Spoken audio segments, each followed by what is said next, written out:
Hello everyone, welcome है आप लोगों का। देखिए हम लोग वेक्टर स्पेस का क्वेश्चन देख रहे हैं यहाँ पे वन बाय वन कुछ और इम्पॉर्टेंट क्वेश्चन हम लोग यहाँ पे कंटिन्यू करेंगे। ये टेलीग्राम का भी क्वेश्चन है, तो टेलीग्राम पे जो क्वेश्चन चलते हैं उसको भी आप लोगों ने सोल्व किया है। तो आइए मैच कर लीजिए कि किनका कौन सा आंसर करेक्ट है, राइट। तो बहुत सिंपल बट इम्पॉर्टेंट क्वेश्चन है, इसको हम लोग अच्छे से देखेंगे। फर्स्ट क्वेश्चन है, which of the following is not true for a vector space V over F। Number one, for a not equal to 0 singleton set A is linearly independent subset of V। बिल्कुल true है।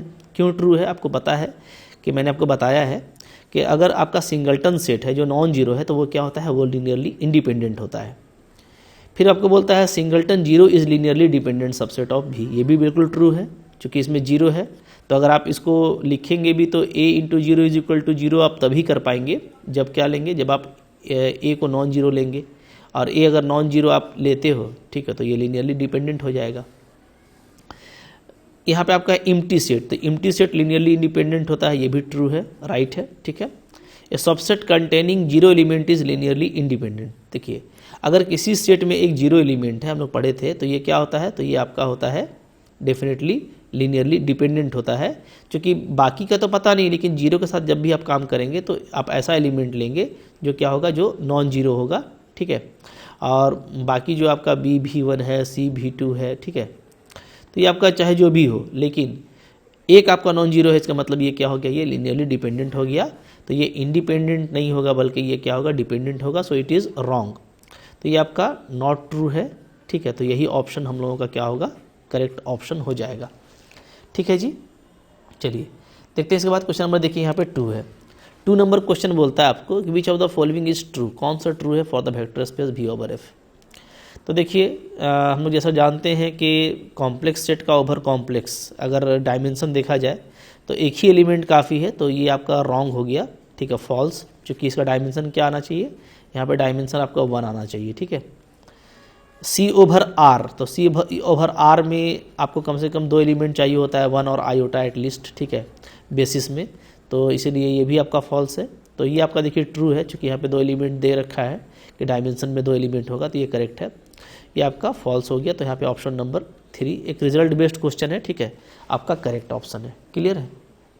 चलिए आगे बढ़ते हैं, question number देखते हैं फिर हम लोग क्या है 3 नंबर। देखिए 3 नंबर में क्या है, तो क्वेश्चन नंबर 3 यहाँ पे जो है आपका है कि आपको 3 वेक्टर दे रखा है U V W, और बोलता है ये लीनियरली इंडिपेंडेंट है, तो K क्या होगा। तो बहुत सिंपल है ऐसा क्वेश्चन अब करना। इसको सिंपली ऐसे आप बना सकते हो कि आप इसको 1 2 3 को पहला कॉलम में ले लीजिए, 2 3 1 को आप दूसरा कॉलम में ले लीजिए, और 1 के 4 को आप लास्ट कॉलम में ले लीजिए, ठीक है। ये जो मैट्रिक्स बना है तो इसका आप ले लीजिए डिटर्मिनांट, राइट। तो डिटर्मिनांट अगर मैं ले लूँ तो डिटर्मिनांट तो सिंपली ऐसा हो जाएगा, ये डिटर्मिनांट, ठीक है, इक्वल टू 0। यहाँ से इसको सोल्व कर देते हैं। 1 को लेंगे तो हो जाएगा ये 12 माइनस K, -2 को लेंगे तो ये हो जाएगा आपका 8 माइनस 3K, राइट, और +1 लेंगे तो हमारा ये हो जाएगा 2 माइनस 9 इज इक्वल टू 0। तो यहाँ से वैल्यू आपका आ जाता है 12 minus K -16 + 6K and -7 equal to 0, right. तो यहाँ से फिर हमारा आ जा रहा है 12 है, ये 16 और 7 है 23, राइट। तो 23 और 12, तो ये आपका आ जा रहा है -11, ओके। अच्छा, और फिर यहाँ पे हमारा आ जा रहा है +5K इक्वल टू 0। तो K का वैल्यू क्या आएगा, 11/5 आएगा। ये ऑप्शन नंबर 4 आपका यहाँ पे करेक्ट है, ठीक है।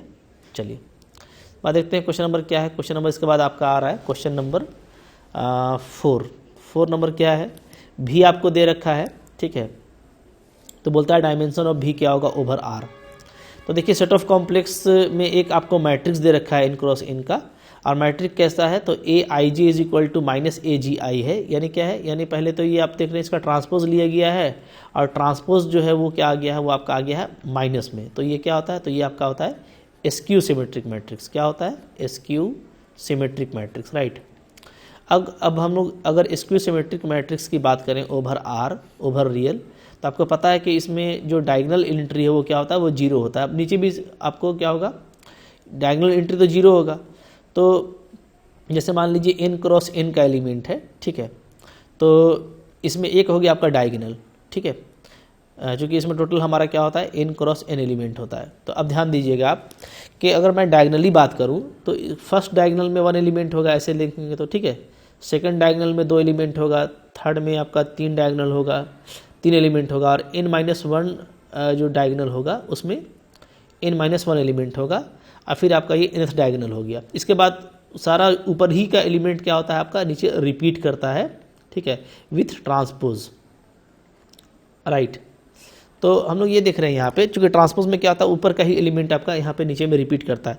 तो जो भी डिस्टिंक्ट एलिमेंट चाहिए जो इसको स्पैन करेगा, ठीक है, डायमेंशन निकालने के लिए आपको बेसिस चाहिए होता है, तो बेसिस में यानी स्पैन और लीनियरली इंडिपेंडेंट। तो यहाँ पे जो भी डिस्टिंक्ट एलिमेंट होगा जो इसको स्पैन करेगा तो वो क्या होगा, तो पहले डायगनल में 1 एलिमेंट होगा, दूसरे में 2 होगा, तीसरे में 3 होगा, लाइक दैट आप n-1 तक ऐड कर दीजिए, चूँकि जो nवां डायगनल है उसमें सारा एलिमेंट 0 है, तो यहीं तक हम लोग ऐड करेंगे, ठीक है। इसका फार्मूला अप्लाई कर दीजिए, क्या होता है n-1, चूँकि सम ऑफ नेचुरल नंबर क्या होता है, तो इसका फार्मूला आप पढ़ रखे हो 1 + 2 + 3 से लेकर के n तक, तो इसका फार्मूला होता है n × n+1/2, ठीक है। तो यहाँ पे n का वैल्यू क्या है, n-1 है, तो n-1 अप्लाई कर दीजिएगा n के जगह पे, ठीक है।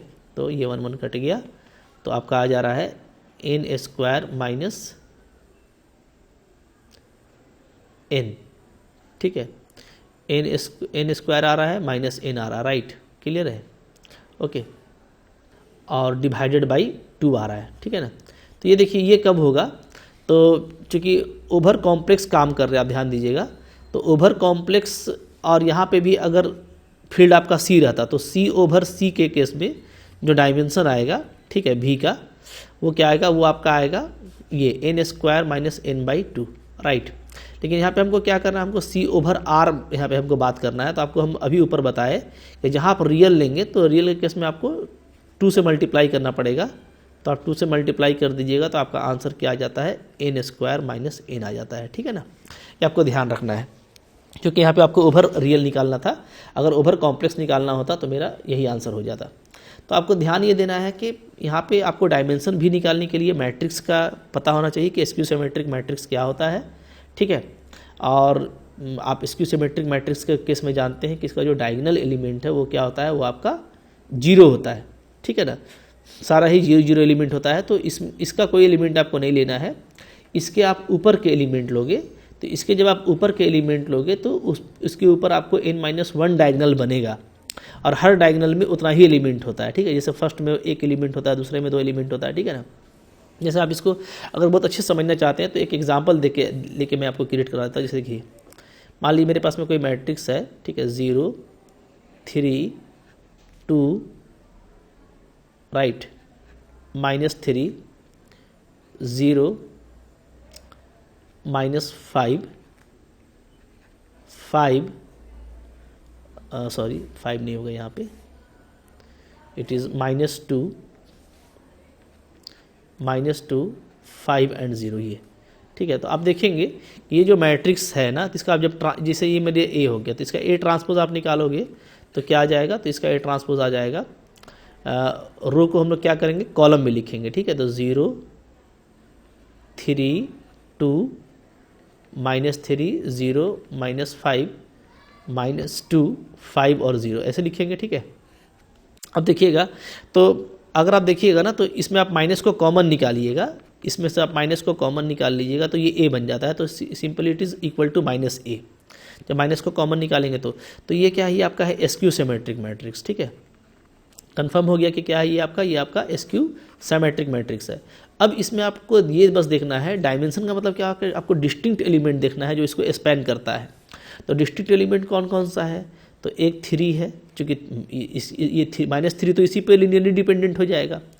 -3 आप नहीं ले सकते, चूँकि -3 क्या है, 3 को सिंपली -1 से मल्टीप्लाई करने से आता है। तो ये क्या है, ये आपका हो जाएगा लीनियरली डिपेंडेंट टू 3। तो हमको सिर्फ अलग अलग एलिमेंट देखना है जो स्पेन करता है। तो एक 3 हो गया, एक 2 हो गया, एक क्या हो गया, एक आपका -5 हो गया, चूँकि 5 इसी का -1 का मल्टीपल है, -2 इसी का मल्टीपल है, ठीक है। तो यहाँ पर जो डायमेंशन आ रहा है वो आपका क्या आ जा रहा है, आपका डायमेंशन आ जा रहा है 3। तो ये 3 क्या आ रहा है, ये 3 आपका, अगर आप यहाँ पे जैसे सेट ऑफ कॉम्प्लेक्स लिया हुआ है, ठीक है, तो set of complex over complex में 3 आएगा। जहाँ आप इसको set of complex over real करेंगे तो ये क्या हो जाएगा, ये आपका 3 × 2 6 हो जाएगा। तो एक्चुअली 3 आया, तो 3 का मतलब क्या है आप देखेंगे सिंपली, तो फर्स्ट डायगोनल में 1 एलिमेंट और सेकंड डायगोनल में 2 एलिमेंट, तो 1 + 2 आपका क्या आ गया, 3 आ गया। इसको तो हमको लेना नहीं है क्योंकि इसमें सारे 0 होते हैं। तो 3 जो है साइज के मैट्रिक्स के लिए हम लोगों ने 2 डायगोनल को ऐड किया 1 + 2। तो यहाँ पे भी आप जो है n साइज के मैट्रिक्स के लिए आप n-1 डायगोनल को ऐड करेंगे, तो ये आपका C/C में डायमेंशन देगा। इसको आप C/R में कन्वर्ट कर सकते हैं, ठीक है ना। तो बहुत अच्छे समझने की बात है, कोई मुश्किल क्वेश्चन नहीं था, बट ऐसा क्वेश्चन इंपॉर्टेंट है, CSIR नेट में भी आ चुका है, ठीक है। ये क्वेश्चन जो है CSIR नेट से ही मैंने लिया था। तो इस तरह का क्वेश्चन को आपको अच्छे से देखना है, मैट्रिक्स का पूरा इन्फॉर्मेशन रखना है और इस तरह का क्वेश्चन को आपको छोड़ना नहीं है, ठीक है। चलिए आगे बढ़िए, फिर हम लोग देखते हैं नेक्स्ट क्वेश्चन क्या है हमारे पास में। तो नेक्स्ट क्वेश्चन ये रहा, ठीक है। थोड़ा सा यहाँ पे मैं क्लियर कर लेता हूँ स्पेस को, चलिए ठीक है। तो ये क्वेश्चन नंबर आपका कितना क्वेश्चन था ऊपर में, 4 हुआ था ना जी, यस, ये 5 नंबर क्वेश्चन होगा। So it is our 5 number question. क्या है, बोलता है m जो है नंबर ऑफ एलिमेंट्स है इन generating set of vector space. ध्यान दीजिएगा, जनरेटिंग सेट का नंबर ऑफ एलिमेंट है, ठीक है। फिर आपका जो n है वो डायमेंशन है वेक्टर स्पेस का, ठीक है। और p जो है वो नंबर ऑफ एलिमेंट है इन लीनियरली इंडिपेंडेंट एलिमेंट, ठीक है, इन द स्पैनिंग सेट। तो कौन सा करेक्ट होता है, आपको पता है ना कि लीनियरली इंडिपेंडेंट एलिमेंट का जो कार्डिनलिटी है, ठीक है, वो क्या होता है, वो <= होता है डायमेंशन ऑफ वेक्टर स्पेस से, ठीक है। और इसकी जो कार्डिनलिटी है वो <= होता है किसका, डायमेंशन ऑफ जनरेटिंग सेट से, ये होता है। मतलब जनरेटिंग सेट में ज़्यादा एलिमेंट हो सकता है, उसको आप क्या करते हैं, उसको आप रिड्यूस करते हैं बेसिस में, ये आपको पता है, मैंने आपको बताया है। और लीनियरली इंडिपेंडेंट में कम एलिमेंट होता है जिसको आप एक्सटेंड कर सकते हैं बेसिस में, राइट, ठीक है।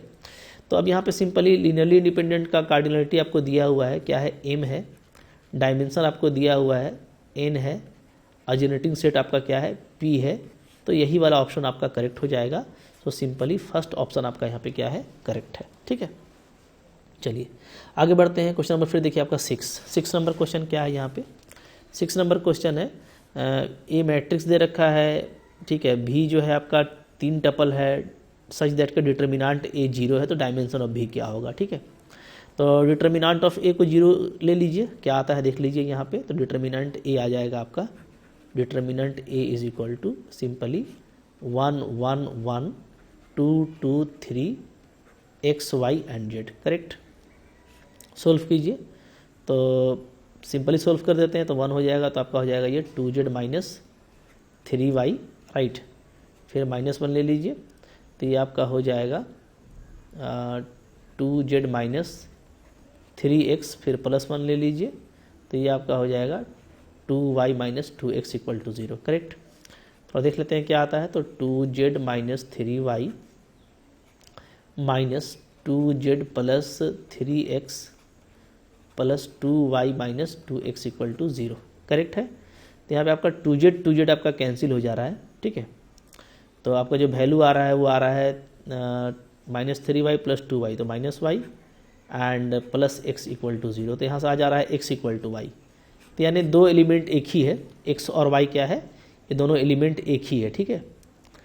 तो डिस्टिंक्ट एलिमेंट क्या बच गया, तो इन दोनों में से कोई एक ले लीजिए x, और एक बच गया आपका z। तो 2 ही डिस्टिंक्ट एलिमेंट है जो पूरे जो है आपके वेक्टर को स्पैन भी करेगा, ठीक है। और डेफिनेटली दोनों ये लीनियरली इंडिपेंडेंट है, यहाँ से हमको ये नज़र आ गया। तो यहाँ पे जो इसका डायमेंशन है उसमें क्या हो जाएगा, डायमेंशन इसका 2 हो जाएगा, क्योंकि इसके पास में 2 डिस्टिंक्ट एलिमेंट है जो इसको स्पैन करता है, ठीक है ना। क्लियर है जी। मतलब सिंपली ये देखिए, ऐसे भी आपके x y z के लिए इसके पास में 3 होना चाहिए था, ठीक है। लेकिन 3 में x और y क्या है, एक ही है, बराबर है। तो 3 में 1 हट गया आपका, तो 2 बचा सिंपली, ठीक है। आगे बढ़ते हैं, क्वेश्चन नंबर देखते हैं। इसके बाद क्या है, 7 नंबर क्वेश्चन आपका इसी तरह का है। क्या बोलता है कि डायमेंशन ऑफ सब स्पेस क्या होगा, ठीक है। जहाँ पे आपको एक रिलेशन दिया हुआ है, तो ध्यान दीजिए, जब भी एक रिलेशन दिया रहता है ना, एक ही रिलेशन है तो ये लीनियरली इंडिपेंडेंट रिलेशन है, नो डाउट, ठीक है। क्योंकि एक ही रिलेशन है, ये सिंगल रिलेशन क्या होता है, लीनियरली इंडिपेंडेंट होता है। तो इसमें देखिए, इसमें क्या है कि अगर मैं x2 को लिखना चाहूँ तो क्या लिखूँगा, x2 को मैं लिखूँगा 3x1 + x3, यानी मैं अगर x1 और x3 को मैं मान लूँ कि x1 और x3 क्या है, लीनियरली इंडिपेंडेंट है, ठीक है, तो x2 क्या हो गया, x2 इन पे डिपेंड कर रहा है, x2 क्या कर रहा है, डिपेंड कर रहा है इन दोनों पे, ठीक है। तो यानी x1 x2 x3 में से क्या है, एक आपका लीनियरली डिपेंडेंट है, दो आपका लीनियरली इंडिपेंडेंट है, यही क्लियर हुआ।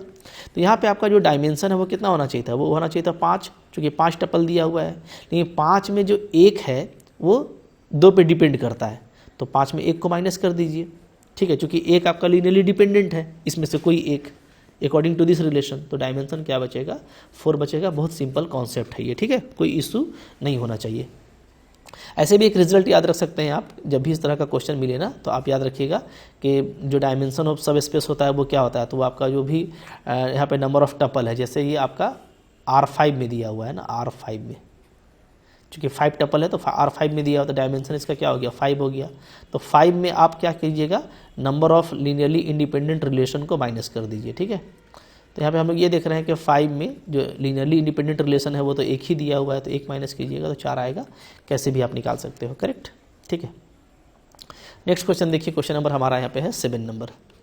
Which of the following is true, कौन सा ट्रू है, देख लीजिए भाई। Every subset of linearly independent set is linearly independent. Linearly independent का कोई भी सबसेट लीनियरली इंडिपेंडेंट होता है, पढ़ा हुआ है हम लोगों ने, यही तो ट्रू हो गया, सो it is correct. Every subset of linearly dependent set is linearly independent नहीं कह सकते भाई, लीनियरली डिपेंडेंट है तो उसका सबसेट इंडिपेंडेंट होगा, कोई ज़रूरी नहीं है, ठीक है, तो नॉट नीड करेक्ट नहीं कह सकते इसके बारे में हम लोग, ठीक है। Super set of linearly independent set is linearly dependent, ये भी नहीं कह सकते हम, इसलिए कि लीनियरली इंडिपेंडेंट में आपने कौन सा एलिमेंट ऐड किया है पता नहीं है, ठीक है। अगर आपने लीनियरली इंडिपेंडेंट ही ऐड किया तब तो लीनियरली इंडिपेंडेंट ही आएगा, लेकिन अगर आपने कोई लीनियरली डिपेंडेंट ऐड कर दिया है तो लीनियरली डिपेंडेंट आएगा, तो not sure, so it is again not correct. Every super set of linearly dependent set is linearly independent. Linearly dependent set है ना, बात समझिए, और उसका सुपर सेट आप ले रहे हैं, तो उसका जो सुपर सेट है वो डेफिनेटली क्या होगा, लीनियरली डिपेंडेंट होगा, इंडिपेंडेंट तो कभी नहीं हो सकता, तो only one option is correct, ठीक है, okay. Question number 8, question number 8 देखिए क्या है यहाँ पे। 8 number question is dimension of vector space of all 3x3 real symmetric matrices. Real symmetric matrices है, यानी A transpose equal to A है, जैसे हम लोगों ने स्क्यू पढ़ा था वैसा ही बनेगा। 3x3 का निकालना है, ठीक है, रियल, तो रियल का मतलब है कि रियल ओवर रियल पे काम करना है, तो कोई टेंशन नहीं है। तो साइमेट्रिक मैट्रिक्स में आपको पता है, मैंने आपको बताया पहले भी, कि जैसे मान लीजिए 3x3 का है ना, ठीक है, तो 3 डायगोनल बनेगा इधर, ठीक है, इधर जो भी एलिमेंट होगा वो क्या करेगा, वो रिपीट करेगा, जैसे स्क्यू सिमेट्रिक में हो रहा था, जो ऊपर में है वही नीचे आएगा। तो सिंपली आपको 3 डायगोनल को ऐड कर देना है, तो एक फर्स्ट डायगोनल में 1 एलिमेंट होता है, दूसरे वाले में 2 एलिमेंट होगा, और तीसरे वाले में 3 एलिमेंट होगा, यही हम लोग पढ़ के आ रहे हैं 3x3 में, ठीक है। तो सिंपली चाहो तो आप ऐसे ऐड कर दो, 1 + 2 + 3, तो आपको 6 आता है, तो करेक्ट ऑप्शन 6 हो गया। या आप अभी फॉर्मूला जो पढ़े थे तो उसमें क्या था कि 1 2 से आपको ऐड करना है n तक, तो 1 2 3, n तो 3 ही है यहाँ पे, तो तब भी 6 आएगा। तो कैसे भी आप चाहेंगे तो बना सकते हैं इसको, तो जैसे स्क्यू सिमेट्रिक में हम लोगों ने देखा था, तो सिमेट्रिक में भी वही होगा। हाँ, सिमेट्रिक में एक चीज़ होता है कि डायगोनल एलिमेंट भी नॉन जीरो होता है, तो ये भी ऐड किया जाएगा, ठीक है ना, जबकि स्क्यू सिमेट्रिक में डायगोनल एलिमेंट आपका पूरा जीरो हो जाता है, तो इसको हम लोग छोड़ देते हैं, यही फ़र्क है, ठीक है।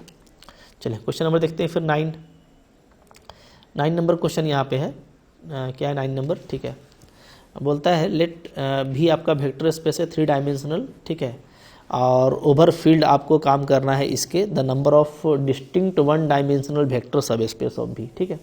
देखिए वेक्टर सब स्पेस कितना बनेगा ये आपसे पूछ रहा है, number of distinct 1 dimensional vector space आपसे कितना बनेगा, करेक्ट है, ठीक है।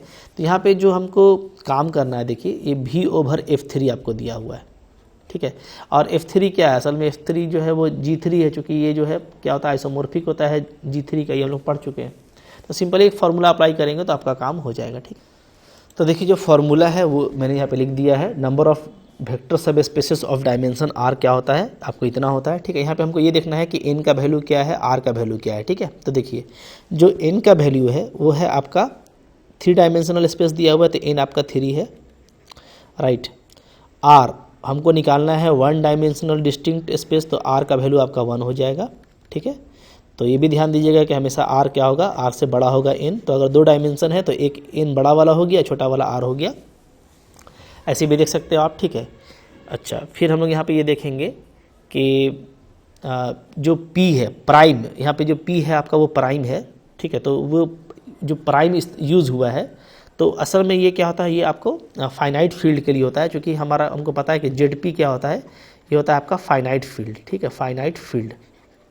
तो यहाँ पे जो P है वो क्या है, तो यहाँ पे P आपका 3 हो जाएगा, ये आपको ध्यान देना है, P = 3, ठीक है। P का वैल्यू 3 है, तो सारा ही चीज़ मिल गया। तो चलिए निकाल लीजिए, निकाल लेते हैं। तो 3 का पावर 3 से शुरू करेंगे, -3 का पावर r-1, तो पहले ही 0 हो जाएगा। तो आपको चूँकि 0 तक जाना था तो 0 हो गया, तो आगे बढ़ने का ज़रूरत नहीं है, ठीक है। नीचे चलिए, तो फिर 3 का पावर हो जाएगा आपका r, तो 1 - 3 का पावर क्या हो जाएगा, 0, ठीक है। तो यही से आपका आंसर निकल जाएगा।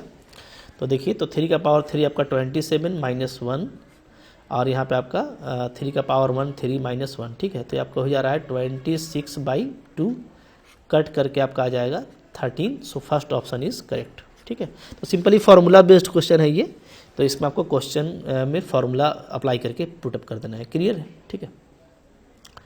क्वेश्चन नंबर देखिए फिर 10 नंबर क्वेश्चन क्या है, ठीक है। 10 नंबर क्वेश्चन हमारे पास में भी एक वेक्टर स्पेस है, आपको डायमेंशन भी का 7 दे रखा है, W1 W2 आपका 2 सब स्पेस है, डायमेंशन 4 और 5 है। तो बोलता है कि what is the possible dimension of W1 intersection W2, right. कि W1 और W2 के इंटरसेक्शन का पॉसिबल वैल्यू क्या हो सकता है, ठीक है। मैंने जो आपको फार्मूला बताया था ना इंटरसेक्शन वाला, तो वो आप यहाँ पे अप्लाई करेंगे तो आपका काम बहुत जल्दी हो जाएगा। देखिए फार्मूला क्या था हमारा, देखिए फार्मूला मैंने यहाँ पे लिख दिया है कि डायमेंशन ऑफ जो इंटरसेक्शन होता है 2 सब स्पेस का, वो इन दोनों के बीच में लाई करता है। ये मैंने पहले भी आपको लेक्चर में बताया हुआ है, ठीक है। बस सिंपली आप पुटअप कर दीजिए यहाँ पे। सो it is maximum of 0, dimension W1 W2, तो ये आपका 4 और 5 9 हो गया, 9 और माइनस डायमेंशन ऑफ V, तो ये आपका 7 हो जाएगा, right. Less than equal to dimension of intersection of subspaces is less than equal to minimum of dimension of W1 is again 4 and it is 5, right. अब यहाँ से देखिए, यहाँ पे आपका ये वैल्यू 2 आ जाता है, 9 7, तो इन दोनों में मैक्सिमम आपका 2 है। तो जो इंटरसेक्शन का डायमेंशन है वो आपका 2, और इधर जो मिनिमम है वो आपका 4 है, तो 2 और 4 के बीच में लाई करेगा। तो डेफिनेटली जो इसका वैल्यू पॉसिबल है वो क्या है, वो आपका, चूँकि ये एक नेचुरल नंबर होता है डायमेंशन, तो ये आपका 2 हो सकता है, 3 हो सकता है, या तो 4 हो सकता है। तो जो करेक्ट ऑप्शन है वो है आपका ऑप्शन नंबर 4, कि यही पॉसिबल डायमेंशन है, करेक्ट है, ठीक है। चलिए, तो सारे क्वेश्चन यहाँ पे मैंने कवर कर दिए हैं, 10 क्वेश्चन, और भी लेक्चर्स में मैंने और भी सारे क्वेश्चन कवर किए हैं, तो वो भी काफ़ी इंपॉर्टेंट, उसको भी आप देखिएगा। तो आई होप आपके लिए फ्रूटफुल था, अच्छा लेक्चर था, अच्छा लगा तो लाइक कीजिएगा, चैनल पे नए हैं सब्सक्राइब कीजिए। काफ़ी सारा कंटेंट है जो आपको फ्री में काफ़ी स्ट्रॉन्ग करता है, अगर आप उसको अच्छे से रेगुलरली देखते रहते हो, ठीक है। और डेफिनेटली इसको शेयर भी कीजिए, प्रमोट कीजिए, ठीक है। Thank you very much.